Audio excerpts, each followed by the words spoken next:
Iran ప్రపంచాన్ని బెదిరించడం ప్రారంభించింది. యుద్ధం తీవ్ర రూపం దాల్చుతున్నటువంటి వేళ హార్ముజ్ జలసంధిని మూసేస్తానని చెప్తోంది. తమ వద్ద ఆప్షన్ ఉందని చెప్పింది. శత్రువుల మీద ప్రతీకారం తీర్చుకునేందుకు ఈ జలసంధిని మూసివేయడం కూడా ఓ మార్గం అంటూ ఇరాన్ పార్లమెంట్ జాతీయ భద్రతా కమిటీ సభ్యుడు బెహ్నం సయీది గురువారం మీడియాకు ప్రకటించారు. పాశ్చాత్య దేశాలు తీవ్రంగా ఒత్తిడి చేసిన సమయంలో గతంలో కూడా హార్ముజ్ జలసంధిని మూసేస్తామని ఇరాన్ బెదిరించింది.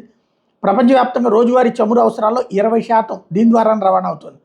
ప్రపంచ ఆయిల్ మార్కెట్కి హార్ముజ్ జలసంధి జీవనాడి. అరేబియా సముద్రంలో ఒమన్కి చెందిన ముసాండం ద్వీపకల్పం ఇరాన్ మధ్య ఉన్న అత్యంత ఇరుకైన జలసంధి ఇది. దీనిలో చోట అత్యంత ఇరుగ్గా కేవలం 33 కిలోమీటర్లు మాత్రమే ఉంటుంది. ఈ మార్గం నుంచి నిత్యం 2 కోట్ల పీపాల చమురు వివిధ దేశాలకు వెళ్తుంది. Saudi, Iran, Dubai, Kuwait, Iraq నుంచి ఎగుమతి అవుతుంది. ఇక లిక్విఫైడ్ న్యాచురల్ గ్యాస్ రవాణాకు కూడా అత్యంత కీలకం. 1/3 వంతు ఎల్ఎన్జీ కూడా ఇక్కడి నుంచి వివిధ దేశాలకు వెళ్తుంటుంది. అదే సందర్భంలో దాన్ని మూసేస్తామన్నటువంటి వార్నింగ్ ఇస్తోంది.